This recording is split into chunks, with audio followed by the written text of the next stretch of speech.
The rain hammered down like God's own judgment, turning the cemetery into a slick, black mirror of my shattered world.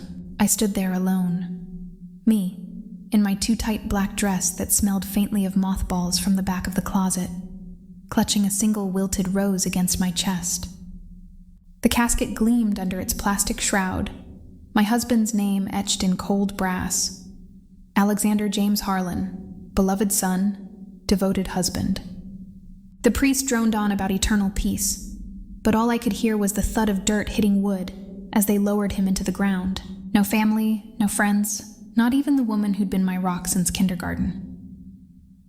My phone buzzed once in my coat pocket, vibrating against my ribs like a trapped heartbeat. I ignored it, then twice. By the time the service ended and the groundskeeper handed me a shovel I didn't have the strength to lift, it had lit up with 22 missed calls, all from the same number, my mother's. I stumbled to my car, tears blurring the windshield wipers, and finally hit play on the first voicemail. Her voice, shrill and laced with that fake concern she reserved for PTA meetings. "Darling, where are you? The party's in full swing. Your sister's engagement, oh, it's magical. Everyone's asking for you. Call back." 22 messages. Not one mentioning Alex. Not 1 ounce of grief. Just invitations to champagne toasts and cake-cutting cheers. That's when it hit me. Not the rain, but the truth. Cold and razor sharp. They'd chosen her. Always her. And in that moment, standing in a puddle that swallowed my heels, I swore on my husband's grave. They would regret every skipped hug, every whispered slight. Every year they'd made me feel like the shadow in the family photo. My revenge? It wouldn't be screams or lawsuits. It would be silence. Success. A life so bright, they'd squint just to see it, and beg to be let back in. If you've ever stared at an empty chair where your loved ones should be, heart pounding with that raw ache of abandonment, and whispered to yourself, "One day you'll see," then this story's for you. It's raw, it's real, and it's the kind of justice that lingers like sweet wine. Hit that like button if you're already feeling the fire. Subscribe for more tales from the front lines of family betrayal, and buckle up, because what happens next?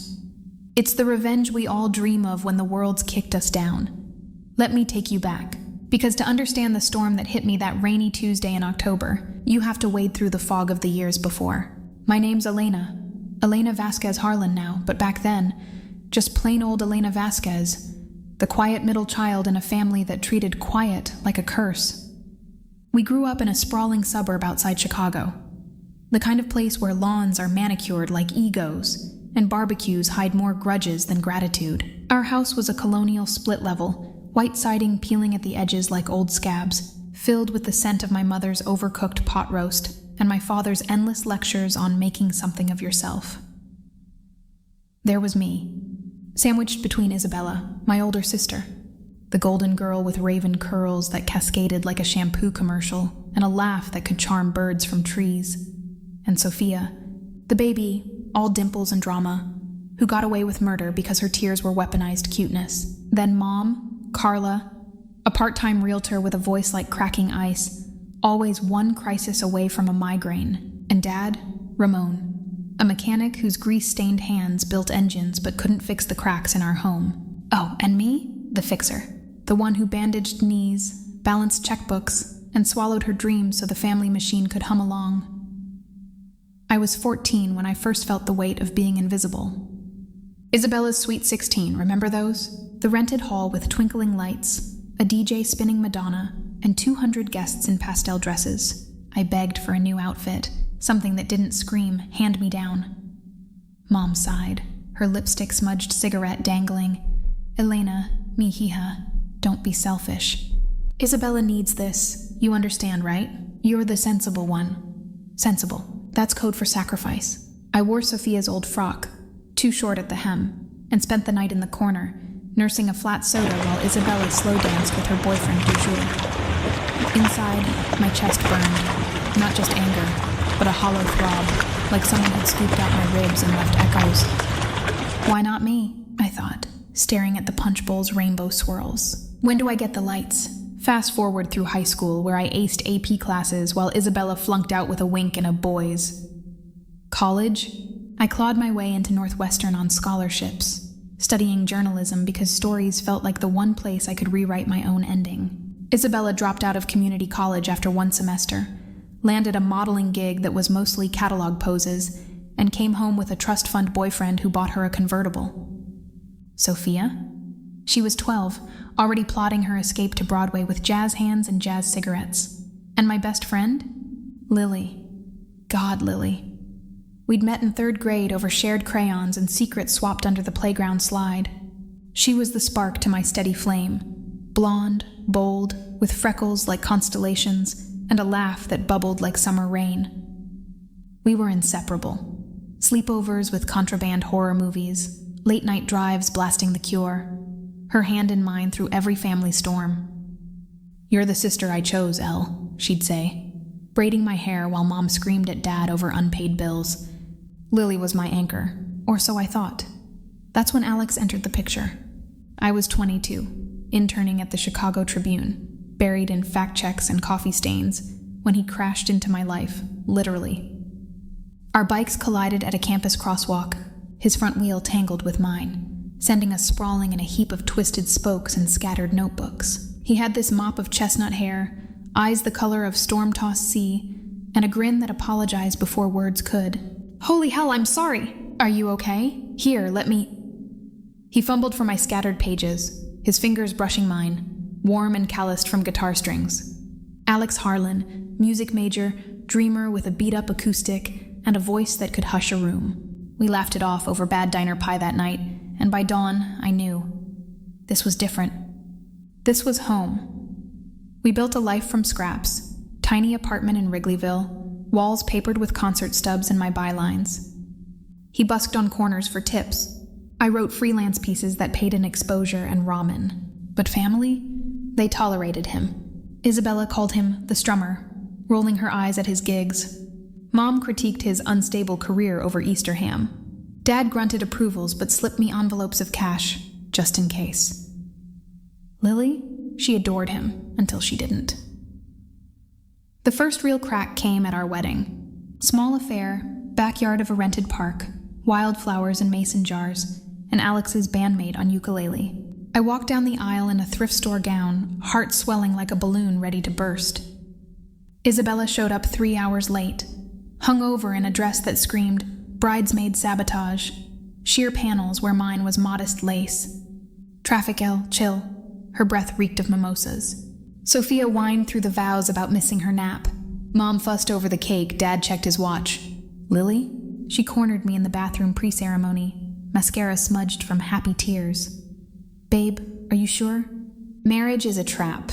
Remember what happened to my folks? Her words slithered in, cold as a draft, planting doubt where there'd been none. I shoved it down, smiled through the I do's. But that night, as Alex spun me on the makeshift dance floor, his hands steady on my waist, I felt the first shiver of isolation. They're here, I told myself, but not really. Years blurred into a rhythm we carved ourselves. Alex landed a songwriting deal. Nothing huge, but steady royalties from indie films. I climbed the ladder at the Trib, from copy desk to features editor, my bylines stacking like armor. We bought a fixer-upper in Evanston, painted walls sage green, planted tulips that bloomed defiant against Midwest winters. Isabella? She married that trust fund boy, Marco, wedding in Tuscany, photos splashed on her Insta like propaganda. Sophia flitted through community theater, always one audition away. Mom and Dad retired to Florida, condo with a pool they bragged about in Christmas cards. Lily stayed local, climbing corporate at a PR firm. Her life a carousel of brunches and bad dates. We visited when we could. Thanksgivings where I'd chop onions while Isabella monologued about her yoga retreat, her hand on Marco's knee like a trophy. Easter brunches where Sophia flirted with Alex, giggling too loud at his jokes, her eyes flicking to me for reaction. Mom's passive digs. Elena, still no little ones. Clock's ticking. Dad's silence, heavier than words. Lily tagged along sometimes, her arm linked in mine.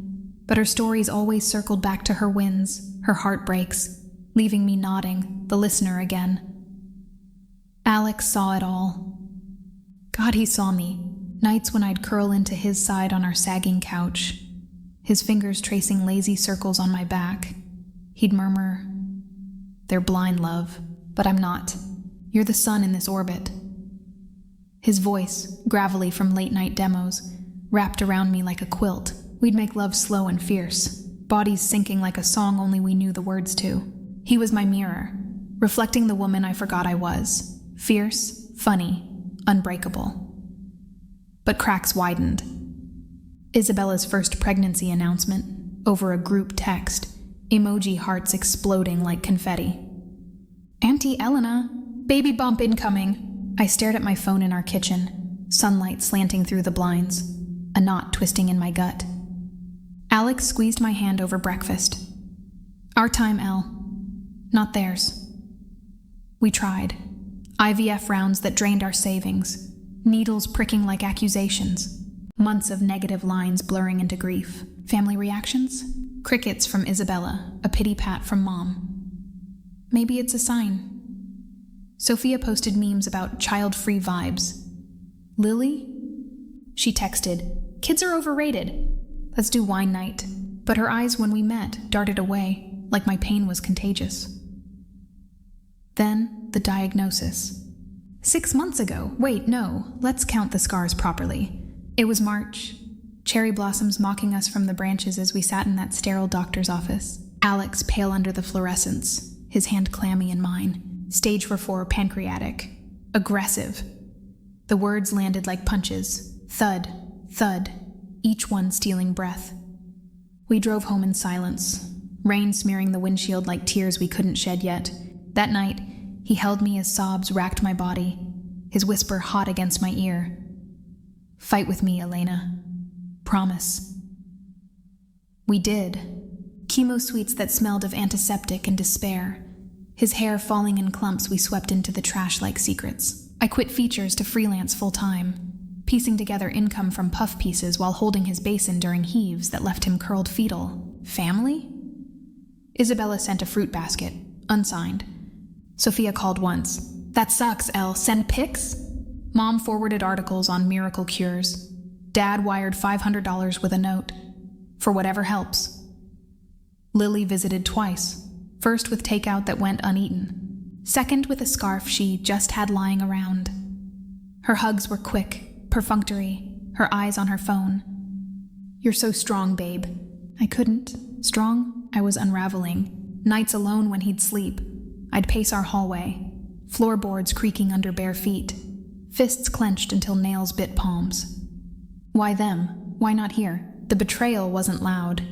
It was the absence, the echo of chairs not pulled out, the voicemails about volleyball scores while Alex retched. My body betrayed me too. Headaches pounding like war drums, appetite gone, mirror showing hollow cheeks and eyes ringed purple. But Alex? He fought with fire. Jokes cracked between nausea waves. Playlists curated for battle anthems, his hand finding mine in the dark. We got this, warrior queen. The end came swift, a thief in the night. Last week, Tuesday actually, the 11th. He slipped away at 3 a.m., our bed a battlefield of tangled sheets and IV lines. I woke to stillness, his chest no longer rising, lips parted in a sigh that stole my air. I screamed, raw, animal, until neighbors knocked, until paramedics pried me from his cooling body. Funeral planning blurred. Calls to the undertaker, eulogy scribbled on napkins stained with coffee rings.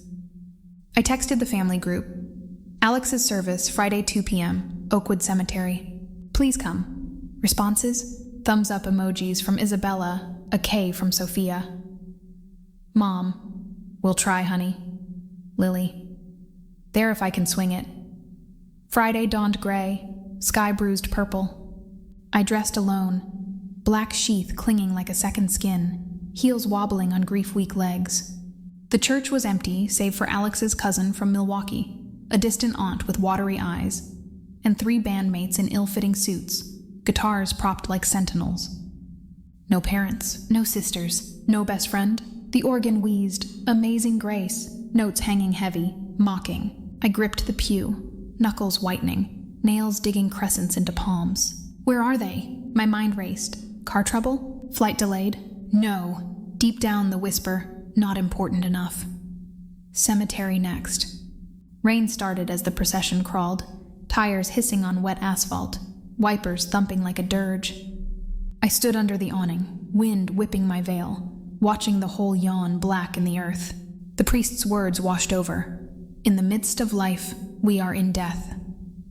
But inside, fury brewed, hot and viscous, rising like bile. My phone, silent at first, then the barrage.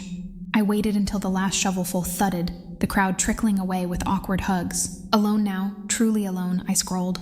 22 voicemails. The first, Mom, laughter bubbling behind. Elena? The party's divine. Isabella's ring, diamonds plural. Your father's dancing. With Aunt Rosa, hurry over. Party? My thumb trembled, hitting next.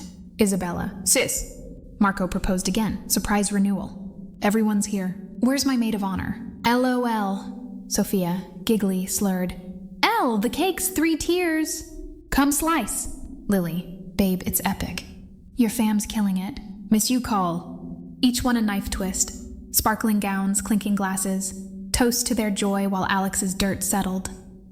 Betrayal?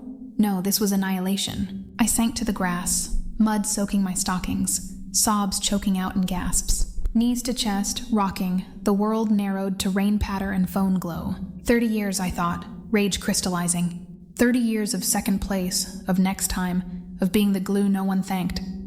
Isabella's shadow, always. Her weddings, her babies, twins now, chubby-cheeked tyrants. Her crises I fixed with midnight drives. Sophia's enabler, covering bar tabs and bail. Mom's therapist, absorbing rants on Dad's failures. Dad's silent soldier, nodding through silences. Lily's sidekick, fading into her spotlight. And Alex? The one pure thing, they couldn't even mourn him. But in that mud, something shifted. Not peace, a spark. My breath steadied, fists unclenching. No more. Internal voice steel-edged. They don't get to define you anymore.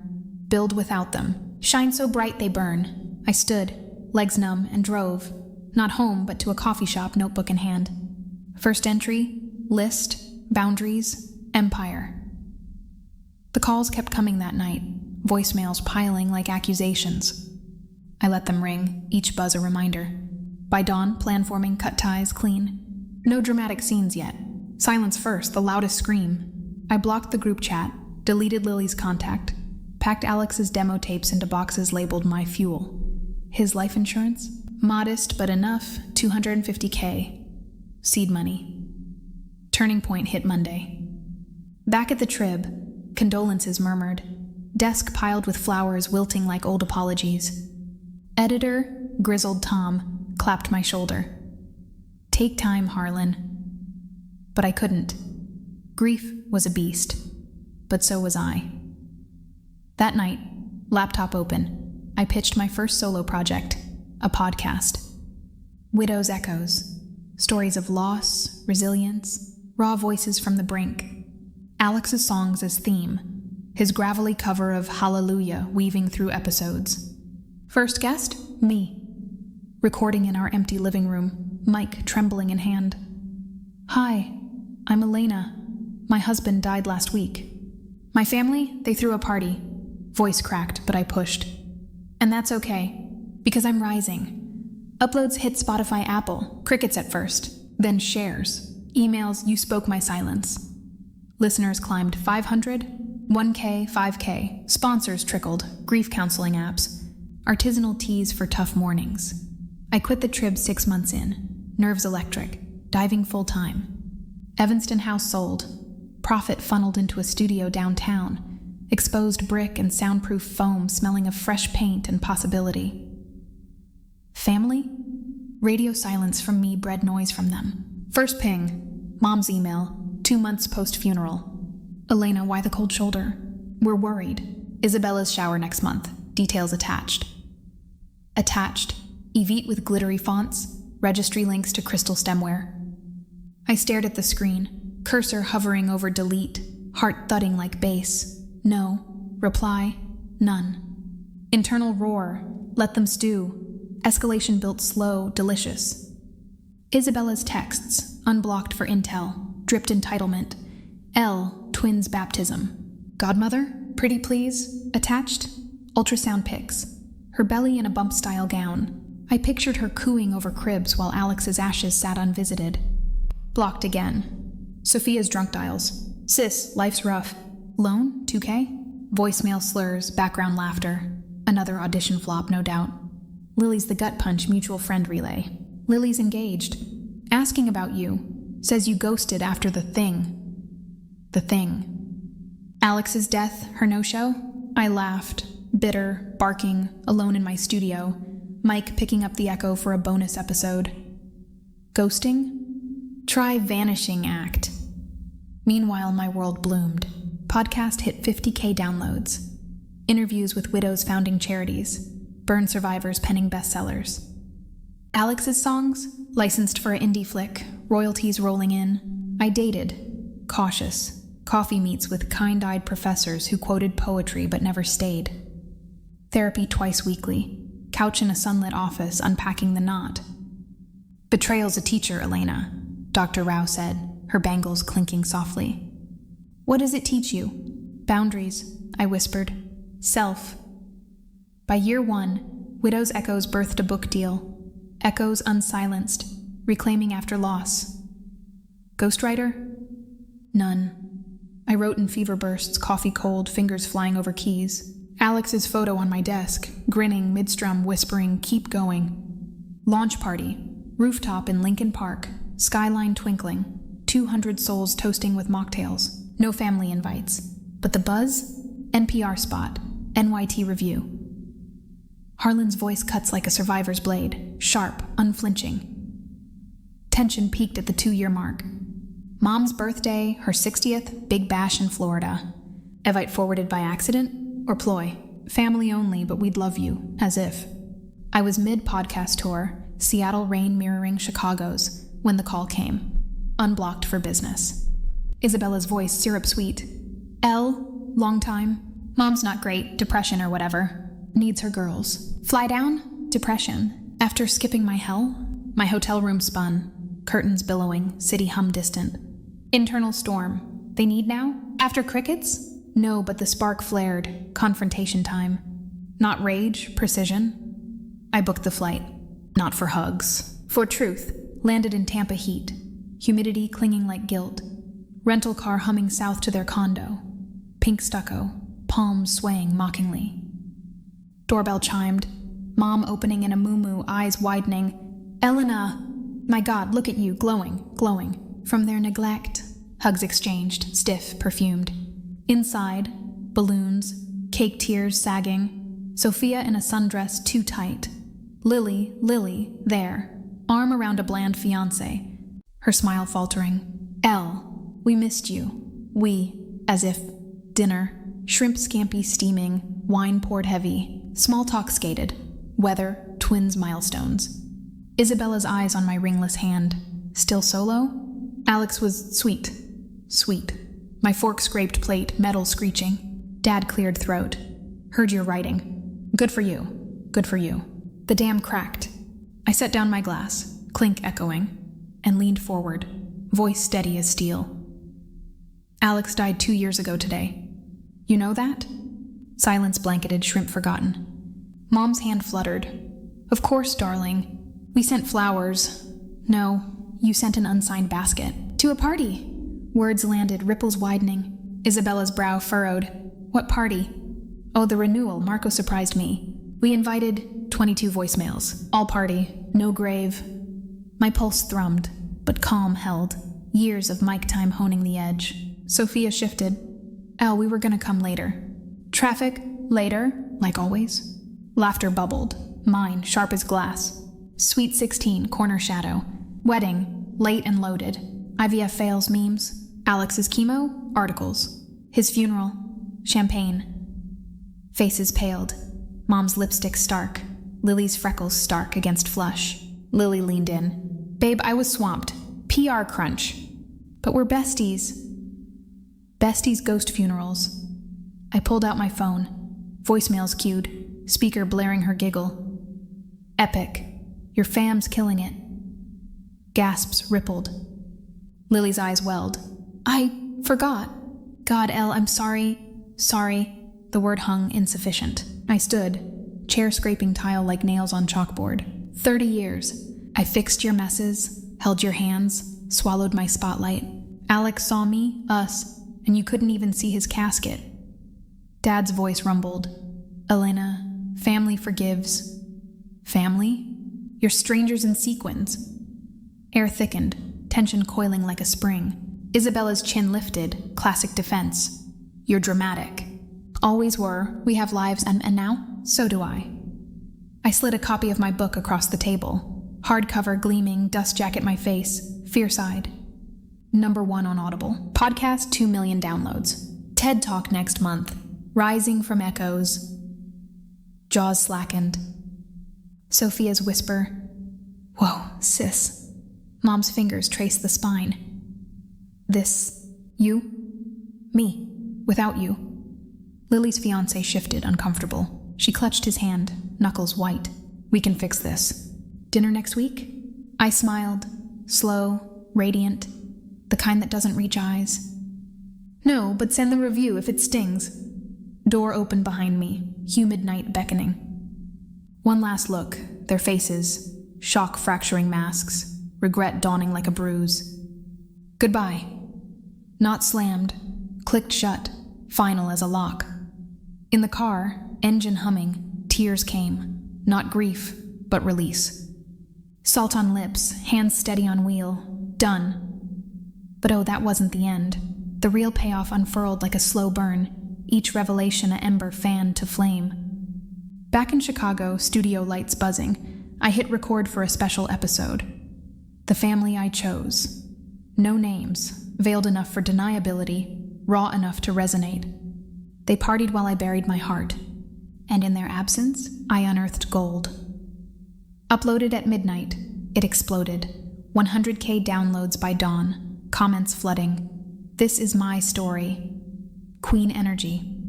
Word spread, poison ivy through their vines.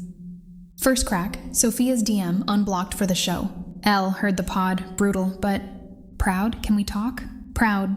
I let it sit, unread, a trophy on my shelf. Next, Lily's email, forwarded through a producer, reaching out via rep. Elena, the episode gutted me. I was selfish, blind. Therapy now, engaged but empty without you. Coffee? Attached. Screenshot of her ring. Modest diamond winking. I pictured her. Freckles faded, laugh hollow. Staring at a mirror cracked by truth. Replied once. Write your own echo. Blocked. Her wedding? I saw the pics online. Forced smiles. Empty chair in the bridal suite labeled Bestie Elena. Karma's confetti. Isabella's downfall hit sweetest. 3 months post-confrontation, Marco's firm audited. Embezzlement whispers. His trust fund a house of cards. She called Mom's line. I'd unblocked for emergencies only. Voicemail frantic. Elle, it's bad. House in foreclosure. Twins need stability. Help for old times? Old times. My laugh echoed in the empty studio. Alex's guitar on its stand humming faint vibration. I paced, floor cool under socks, heart racing not with pity, but power. No. But the plan crystallized. Not money, truth. I wired $5K, enough for a deposit, not salvation, with a note. For the twins, not you. Listen to episode 47. Boundaries as legacy. Her reply text, thumbs down emoji, then radio silence. Later, through Grapevine, she sold the convertible, took a waitressing gig, apron over yoga pants, curls limp. Photos surfaced, her at a dive bar, eyes hollow, caption, new chapter. Humbled, the word tasted like vintage champagne. Mom and Dad? The slow crumble. Mom's depression deepened. Condo sold at loss, moved to a 1-bedroom in assisted living, her muumuu swapped for sweats. Dad's garage closed. Arthritis or excuses? Joint email. We've reflected. Your success humbling visit? Reflected. I forwarded my calendar, fully booked. Book tour, keynotes, a Netflix doc pitch on grief resilience. Replied, reflect more. My door's open when yours is. Last straw. Isabella's renewal anniversary. Same hall as her 16th, now rented cheap. Invite slipped through. Family reunion. Heel? I didn't go. But the stories trickled. Empty seats again. Cake uneaten. Toasts falling flat. Lily there solo. Fiancé bailed, her bestie a ghost. Sophia crashed out high on audition nerves. The Golden family tarnished. My empire? It soared. Book hit bestseller lists. Oprah nod. Whispers of a sequel. Podcast rebranded Echo Empire. Now featuring empowerment, not just echo. Live shows sold out. Chicago Theater, 2,500 seats. Me on stage in emerald silk. Alex's color. Spotlight hot on skin. Voice booming. They left me at the grave. I built a cathedral from the dirt. Applause thundered. Waves crashing, my chest expanding. No hollow, just full. Backstage, a fan's note. You saved me from my sister's shadow. Tears, hot, grateful. My first real one since the rain. The ultimate sting? A year later, Isabella's public plea. Insta-live, filters heavy, voice wobbling. Family's complicated. Lost mind to success? Grateful for the lessons. Comments erupted. Links to my TED Talk. Listen to Elena Harlan. Views spiked. My analytics lit like fireworks. She followed me, blocked instantly. But the view count? Her humiliation pixelated. And me? Dating turned to Devin. Sound engineer, salt and pepper beard, laughs that rumble like Alex's songs. No rush. Dinners with tulip bouquets, walks where hands brush electric. New house, loft in Pilsen, murals on walls, Alex's Grammy, posthumous nod, on the mantle. Friends? Chosen. Pod co-hosts, therapy circle, a widow's book club that meets with wine and war stories. No blood ties, all steel. That rainy funeral? Scar tissue now, tough and textured. I visit Alex monthly. Fresh roses, not wilted, stories whispered to wind. They tried, love. Fell short, but we, unbreakable. His stone warms under palm, peace settling like dusk. In the end, revenge isn't fire, it's light. They dimmed mine once, but I learned. The best justice is living so fully. Their regrets echo louder than any apology. Karma whispers, but we shout the finale. What echoes will you build? If Elena's rise gave you that goosebump glow, the kind that says yes, justice tastes sweet, smash that like button harder than a door slam. Drop in the comments. What's the betrayal that fueled your biggest comeback? And hit subscribe, bell on, for weekly drops of revenge realness that'll keep your fire lit. Thanks for riding this wave. See you next story. Stay fierce.